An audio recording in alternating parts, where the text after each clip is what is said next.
absolutely fabulous to have you joining as a contributor to the Diversity Alliance Black History Month campaign. Like, I really wanted to celebrate this year by looking at not like history, struggle, challenges, oppression. I really wanted to look at Black excellence and people who are doing massive things to contribute to either the Black community, to the events community, to our society in general, and more celebration. I'm sick of Black heaviness. The world is so heavy at the moment with so many things going on. We need some lightness, which is why I chose contributors I thought could bring that lightness. And you have such a shining light when you are online, on your Instagram profile, on LinkedIn, when you share your videos. You're fun, you're uplifting, and so I thought you would be perfect for this. So I'm so delighted to have you here today. Thank you for having me, Gabby. I'm really honoured that you wanted to shine a light on myself and the journey that I've ventured into, all the world of events and so forth. So yeah, thank you for having me. No problem. And actually, that's a good way to start. It'd be really interesting just to maybe learn a little bit about your journey into the events industry, and kind of what made you want to enter the events industry. Because it's not like, we've already said that it's sometimes challenging to get certain ethnicities into our industry because there's sometimes external pressures stop us kind of following the path that we want to path, and be told, like, you know, you need to be in this career or that career. What is events? It's parties and weddings and blah blah blah. So yeah, tell us a little bit about your journey and how you got into the events industry. Well, I initially wanted to become a chef. So it did nothing to do with events. I initially wanted to become a chef. I'm from a Caribbean background, so I'm half Jamaican, half Grenadian. Yay! So I was in the kitchen at a young age, looking at my granny and how she made our traditional food, like roti, jerk chicken, mutton. I was like, I want this. I loved her passion, and she brought it on to me in terms of like cooking. So I wanted to own my own restaurant. It would have been called Tinique's Caribbean Flavors. I had all of it all set out. So I had an entrepreneur mind from when I was 7 years old. So I knew the location of my restaurant, in Stratford. I've got my sister to do the logo, so Caribbean Flavors, because she did graphic design. I was like, my dad will do all the logistics. I had that at age 7. Oh my God. Yeah, so clearly that was an early sign that I was going to become an entrepreneur at this age now. So up until about college times, I was doing like food technology and stuff and so forth. So I did have that mindset I wanted to become a chef. But then I realised that I think I wanted it just to leave as my hobby. I was like, I just want it to be my hobby. I don't think I wanted to pursue it as a career, given that it's because you don't want to kind of like take away your passion because you turn your job when it's time. Yes, I was like, I don't want to do that. And then I love maths. I was like, let me just be an accountant. Let me just do that. Yeah. So I went to the University of Hertfordshire opening day for the accountancy degree. So I went in there with my mum. After 5 minutes, the lecture was going on about what would take place in the actual degree. I fell asleep. I was like, Mum, I was like, what is this? I can't do this for 3 years. I was like, no, I can't do it. I left the room. I was like, Mum, what else can I do? I don't know what to do. And then I looked through the opening booklet and it said events management. I was like, oh my God. So I never knew that events management was a degree or existed. I was like, oh my God. And I love planning events with my friends and family anyway. So I thought, this is right up my street. So I went into the opening day of the event management degree, and I never looked back. I'm so happy that I fell in love with the world of events. It's my passion, it's my joy. I eat, sleep, breathe events. Like, my family are bored of me saying, Tinique, can you stop talking about it? But I love it so much. I love helping my clients. I love serving my clients. I love the industry and how passionate we all are as event professionals. So I've been doing it for 8+ years. So I graduated from the University of Hertfordshire. First class, yes, girl. I did it. I was like, I never thought I was capable of doing getting a first class, but I had the capabilities, and I did. I pushed myself. With me, I pushed myself. If I've got a goal in mind, I'm going to get that goal. So I always push myself, and I achieved that goal of getting a first class degree in events management at the University of Hertfordshire. And then since then, 2014 until about January this year, 8+ years in events, working mainly in historic venues as their venue sales and marketing coordinator. So I was the one who was doing the show rounds, I was doing the logistics, I was working with the suppliers. I was on-site management, I did post-event evaluation. So I did the full 360, but in venues. And then, yes. The inclusion aspect with regards to historical venues, do you think there were any particular challenges that were in place? Whether that's accessibility or whether that is actually even getting more diversity of people to hire the venue, for example? Did you notice anything like that? Yeah, in terms of the supplier chain, it was quite restricted given that we had in-house caterers. It was Cersei's. So if people didn't want to use Cersei's, they had to buy out the venue, which was like 10k to get their own suppliers. So it was a lack of that. It was I would say that was a challenge because people wanted to use their own suppliers, but they had to fork out quite a lot to have exclusive hire of the venue. And also because it was a historic venue, there's certain things that you can't do. You can't stick stuff on the walls, or there's certain guidelines that you had to follow. But in terms of diversity, it was quite hard for other people to get what they wanted in terms of suppliers. But I was working at 10 to 11 Carlton House Terrace, and we wanted diverse suppliers. So the wonderful Amy, Murphy and Catherine were champion different and unique suppliers to come on board on our suppliers list. So we encouraged that. We loved it. But yeah, I work with Carlton House Terrace. Yeah, we did. That was my last place that I was before I ventured into becoming my own boss. So yeah, I loved where I worked. 5 years. 10 to 11 Carlton House Terrace was lovely. So yeah. Yeah, I mean, they're like, obviously that there was that sort of like piece already starting where they knew the team and the venue knew they wanted to look at diversifying the supply chain there. And that was predominantly a lot of the work that I did with them, like how to start supply chain initiatives to bring in more SMEs, freelancers, how to kind of like mold the rules a little bit to make it more accessible, particularly from financial front, as you said, because like 10k buyout is not within anybody's means or reach. So there's also this journey that happened there, which is brilliant. Okay, but yeah, you were going to say what happened after Carlton House Terrace. What was your next step? My next step was the global pandemic happened. So I initially wanted to leave 10 to 11 Carlton House Terrace and go into the venture of event agency, because obviously at the forefront of my mind, I want to start my own business, which is relatively the same as an event agency. So my next step was to go into the event agency side, from there leave that and then start my own business, Hey Events. But the global pandemic happened, everything was on lockdown, no events, postponements, so forth. So for the first 3 months I was depressed, I was anxious, because I initially launched Hey Events, my business, in February 2020. So I had that mindset, yes, I've launched it, let's go all in. Then March 2020, everything was shut down. So I had anxiety, depression, I was low, I was sad, I felt lost, I didn't know what to do. But I had to push through because I knew my why, I knew my purpose, and I knew I wanted to start my own business, Hey Events. So I wasn't going to allow the global pandemic to stop me, to anchor me from achieving my goals. So what I did was I've got a business coach who specialized in events management, and she helped me gain clarity on my vision, my purpose, my strategy for Hey Events. So the 2 years during lockdown, yes, I was still working a 9 to 5, but at the same time, I was using the money that I had from my 9 to 5 to invest in Hey Events, invest in a business coach, invest in rebranding Hey Events. And then from there, I was able to gain skills virtually, because I never knew about virtual events. So I used that time to gain my skills and knowledge for virtual events and hybrid events. So in 2021, I was able to offer that service to a corporate client that I have now. So I want to skip back a little bit. Sorry to interrupt your flow, but I'm interested by the kind of, it's not a phenomena because it's very much something that other sectors do, and it's becoming a lot more popular within the events industry, of actually having a business coach. A lot more people going down that path. There are some that are amazing, there are some that are charlatans, in my opinion.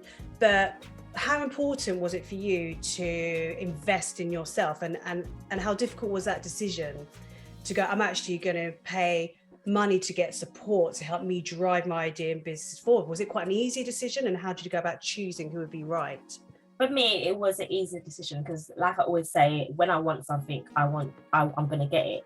I knew I had a stumbling block of what do I need to do? How do I need to grow personally and professionally? What do I need to invest in? And I knew I had to invest in a business coach, because I read a lot of books, and a lot of successful entrepreneurs said they invested in a business coach. They invested in a mentor to help them on their way of their growth. So that motivated me to think, Tinique, actually, I need to invest in my personal and business growth by actually getting a business coach who specialized in events. So I wanted to really niche it down and say, I need to find someone who specializes in events management, who specializes in helping event professionals in their business. So that's what I did. So I went out, LinkedIn, no, it was Instagram. No, yeah, Instagram. Instagram's my best friend. I find sponsors on Instagram.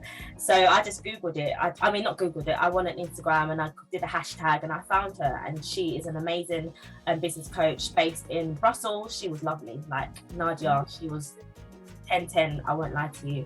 I was happy to invest my money. Initially, I was hesitant because I don't know who she is. I just met her online. I was doing my due diligence, but she sold it for me. We connected instantly. She saw my vision, she saw my passion, and I knew that she could help me, and she did. So I spent every day that I found her. Good. That's so interesting. I always am interested to hear people's feedback around that, because I hear horror stories and then some people have had great successes. So part of it's luck and part of it's doing your due diligence and research, as you're saying, to find the right person, the right coach, and also personalities and things like that need to kind of match and all that sort of stuff. But thank you for sharing that. I was just really interested. Little nugget topic that I'm interested in. Fabulous. I wanted to then move on to asking you about, so you've spoken a bit about obviously the launch, then the kind of having to pull back on the launch because of the pandemic, and then being able to kind of go a bit more full throttle when you were able to feel that confidence and comfortability coming back with regards to kind of Hey Events. But you've got a tagline for Hey Events, which is creating events with impact. And what does this actually mean to you? What's the impact piece? Why is that the important piece to you, do you think? And why you have that as your tagline? Because I feel like events are everlasting memories. I want to create impactful events for my clients so that their attendees won't forget about that experience that they had at their event. Because I'm all about increasing my clients' brand awareness through putting on impactful events. So I want the attendees to go to that event and get experience, get that impact from that event that will continue to be in their forefront of their mind, so that they know that, okay, I went to this event and it was for this brand or this product and services. I want to create an everlasting memory for my client attendees so they don't forget about that brand, because events are so powerful in increasing brand awareness. So I want to emphasize on, I want to create an impact for my clients. So in order for them to increase their brand awareness, in order for them to have an everlasting effect on the event attendees when they attend the event. And I find that so strongly. When I go to an event, it's about the experience. I will leave the event and think, oh my God, that was so good. Like, did you hear about it? It's about word of mouth. It's about spreading the word of mouth about how amazing that event was. Yeah, I mean, I look at it like when I think of impact and the word impact, I always visualize, I'm such a visual person, I always visualize it. And what I visualize it as is somebody throwing a stone into a pond, and then you've got these ripples, you've got the immediate big ripple from where the stone has landed, which is that first immediate impact, but then it's a continual ripple effect. You know, that keeps going and keeps going, and it really can keep going to infinity in all honesty. So the bigger your impact, the longer that is going to last. So that's I like that. And I really love the fact that Hey Events focuses on, because there's so much of a like kind of gig economy, freelancers now, smaller SMEs, staff, etc. And to have an agency like yours that specifically supports those people to deliver events, because everyone knows events are key for marketing, should be part of the marketing mix. It's just such a good niche and idea. I mean, what made you want to focus actually on that kind of like the smaller, kind of like SMEs? And I know you work with corporates and things like that.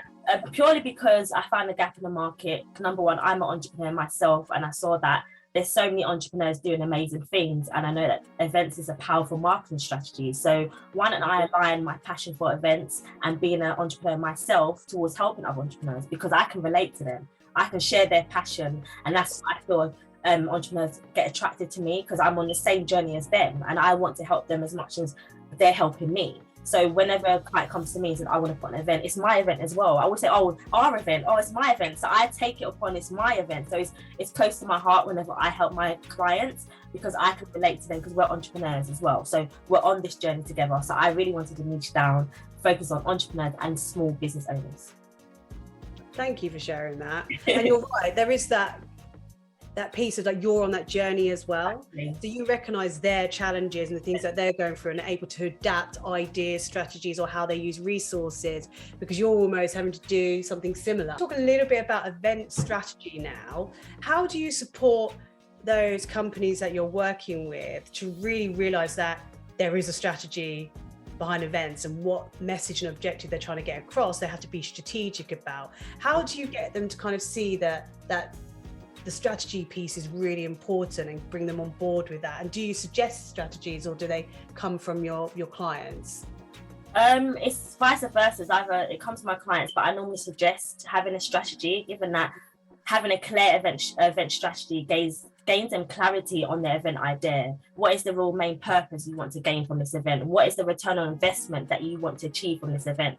Because obviously you're putting in money for a return on investment. So I really break it down and hone in the main purpose. What are your goals and objectives? What is the outcome that you want to achieve from the event? What is your return on investment, and how are we going to market it? So I think with me, I'm pushing event strategy, given that it just helps gain clarity. It's a starting block.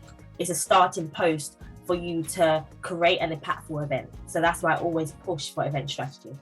Incredibly important.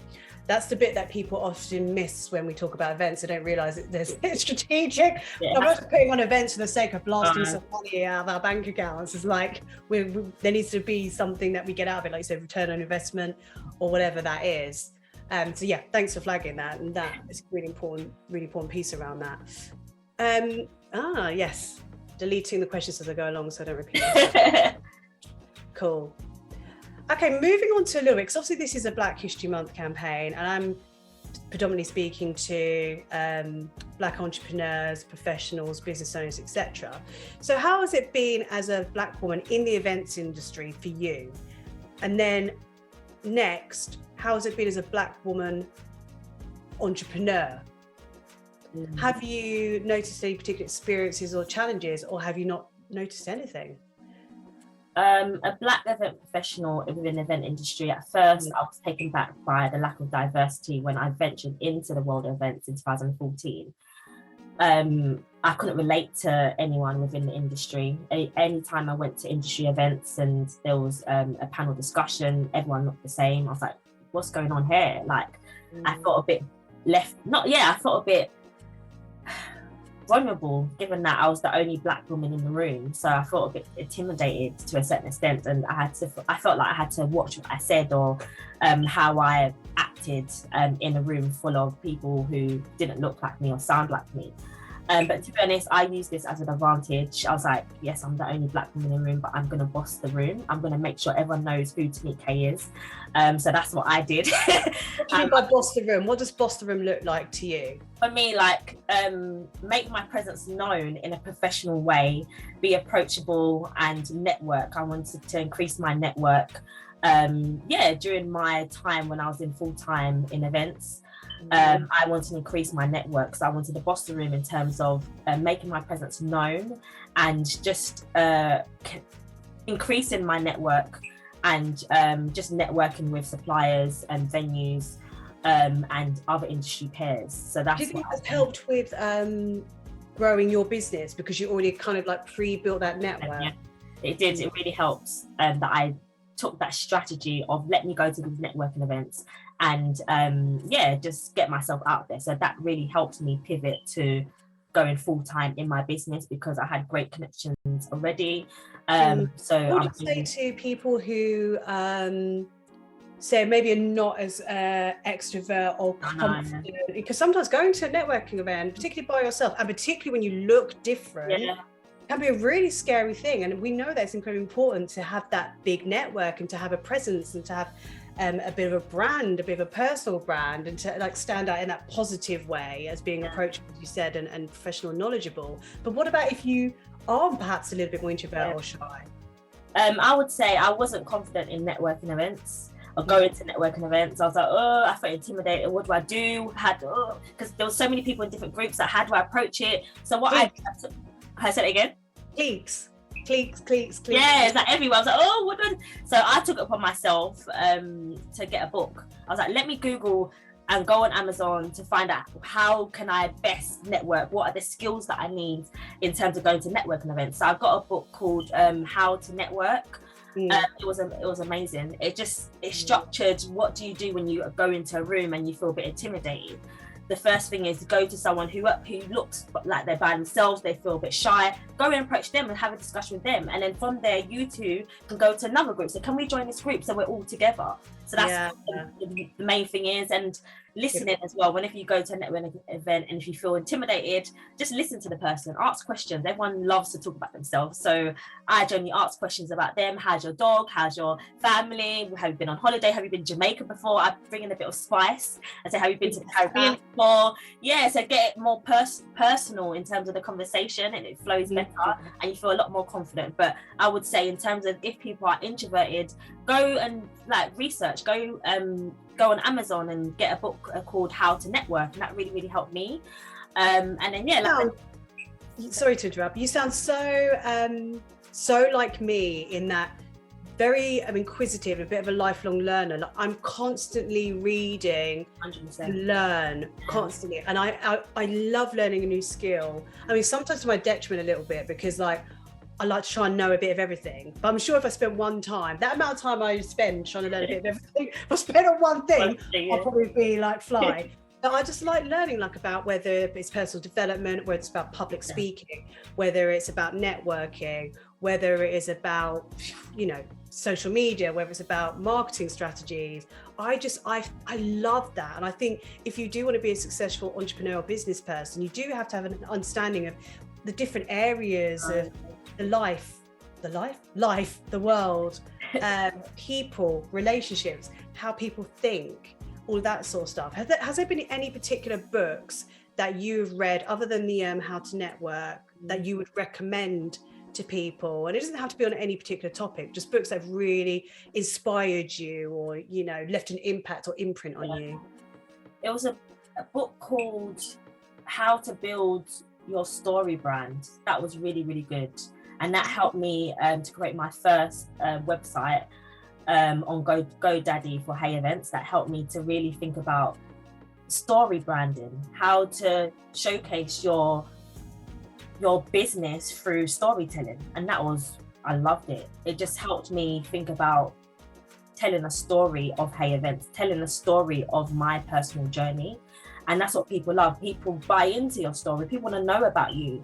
And storytelling is very powerful in terms of marketing your business. So that's another book that I love to recommend. It was lovely.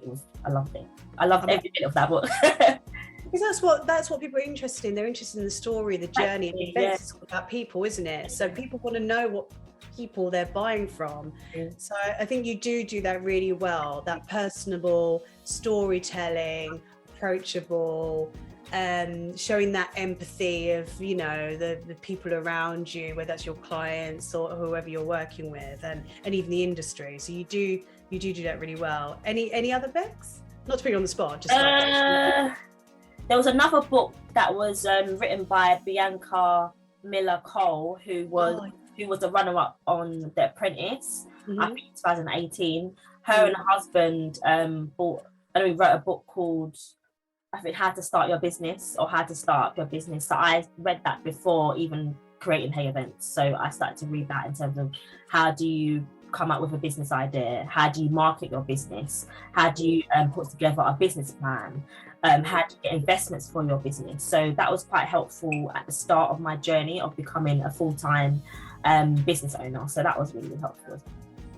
Nice. There's a couple that I like as well. There is The 4-Hour Work Week. Freaking love that. That really inspired me. That was really interesting about how it's a bit more of the thought around work smarter, not harder. How to automate your processes or automate elements of your business to obviously take yourself out, because otherwise, ultimately, if you're in the business, you're an employee. You need to kind of be out of the business if you're setting up a business. It's a bit different if you're a freelancer or a consultant, but if you really want to grow your business, but how do you step out of the business? So I found that interesting. When I'm looking for a bit of am I on the right path kind of scenarios, I always go back to The Alchemist, because it reminds me to be aware of what is going on around me in the world, to recognize when I'm on the right path and recognize the different coincidences and scenarios and people I meet that crop up that are helping me move forward in my journey, which really helps to come out that gratitude piece as well. And then the other one is the 7 Habits of Highly Effective People. Oh, game changer. Yeah. Okay. So definitely a lot of books are reread because you get all excited like straight after the book, and then like anything, it kind of dies down as life takes over and you need to go back and dip in. But those are the books I love.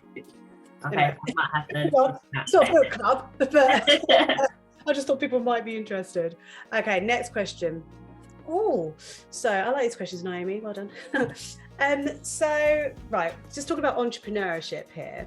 How do you balance entrepreneurship, that almost pressure to be amazing, because, and I don't mean to say this in like a condescending way, and this isn't always the truth or the case for everyone, but as being a Black woman as well, how do you balance that, the potential challenges of being a Black woman in business, and celebrating, I guess, who you are and being quite honest and open about who you are and not trying to be like code switch or be someone else? So let me just like re-say that again, because that was a bit of a long-winded way.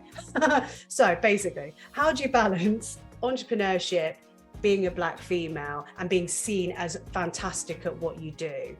Are there any pressures associated to that? No, I don't feel there's any pressure. I think for me, how I balance it is putting myself in a room with other Black event professionals, event entrepreneurs, and being inspired by them and getting tips from them, because some of them have been in their own business for 20 plus years. So I love going to these types of networking events, like the Black Business Show, and I went to a Black business networking event as well. So I put myself in a room full of other Black event professionals and business owners and business women who I can gain inspiration from, who I can gain guidance from, who I can gain key gems that they can give me.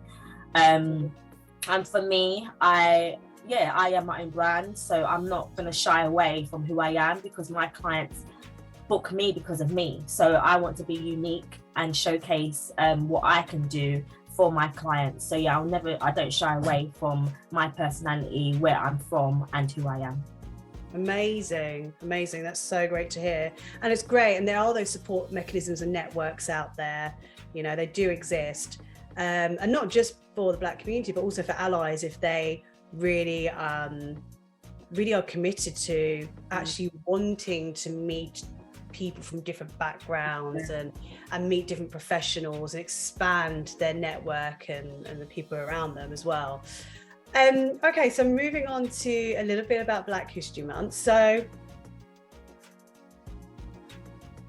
yeah, so as I mentioned kind of at the start of, you know, this chat, for me, this Black History Month is really about celebrating Black excellence and really highlighting people doing amazing things.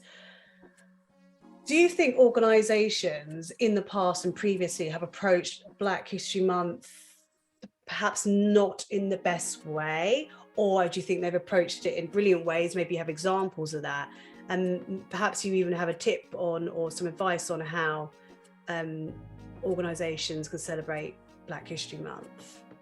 For me, I feel like organisations should celebrate Black excellence every day, to be honest. Yeah. It should just be in October. Oh yeah, we've got to do something for Black History Month. We've got to get a caterer who does jerk chicken, or we've got to get a speaker. Why do you have to do it just a whole month, like a month only in October? You should do it every week on the newsletter. Let's shine a light on this person. Let's shine a light on this. Have you heard about this restaurant? Have you seen about this? Like, why is it always just October?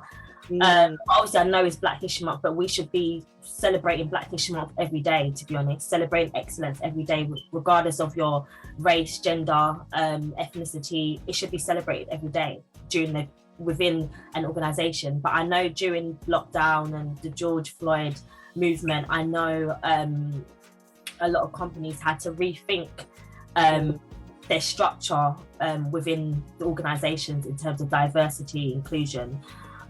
So I know that many organisations have stepped up again and really think about structuring of their teams and their values, their core values as well. So when I was at 10 to 11 Carlton House Terrace, they always championed diversity inclusion every day. So it wasn't just October. But yeah. Because get it right for one subsection of people, you start getting it right for everyone, because it should be just celebrating all people all the time. It shouldn't be, oh, it's Pride Month, we're going to celebrate. It's just all year round. We're all celebrating each other, or we're all highlighting each other, or supporting, or sharing resources. We shouldn't have to have months. It's really backward. That's my view anyway. I agree with you, and I'd say that most of the contributors say the same thing. Why, like, it shouldn't be a month, it should be an ongoing thing. But yeah, thanks for that. So what is next for Hey Events? I want to grow my team. I would say at the moment I'm a one-man band, and I realize there's a lot of pressure on me because I'm wearing all the hats. So I'm doing the marketing, which social media marketing is a job in itself. So I'm going to take my hat off to everyone who does social media marketing, because it can be overwhelming at times. So I think I definitely do want to expand my team, and the first person I will get is a social media manager, because you can always introduce you to mine. Exactly. Hint, hint, wink, wink. So definitely that, and just more of building my visibility and my credibility of supporting entrepreneurs and small business owners.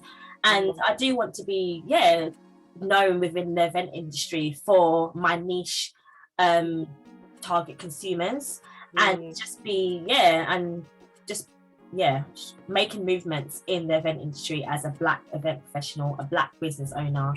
And what else I realize that I like going to like my unis and like working with charities to support them in talking all about entrepreneurship as well. So I love to continue to partner up with Blueprint was a charity, and I'm partnered up with my University of Hertfordshire that I went to. So they've asked me to come back again to do a talk with their year 5 students, events management students, and their postgraduate, to talk to them about entrepreneurship and being a business owner. So I'm happy to continue to do that. But in terms of Hey Events, I want to continue to help entrepreneurs and small business owners plan impactful events to increase their brand awareness, grow my team so that I have more time on my hands to do more client relationships and go to these networking events and speak at networking events. I know I can come across as very confident, but I'm sometimes shy.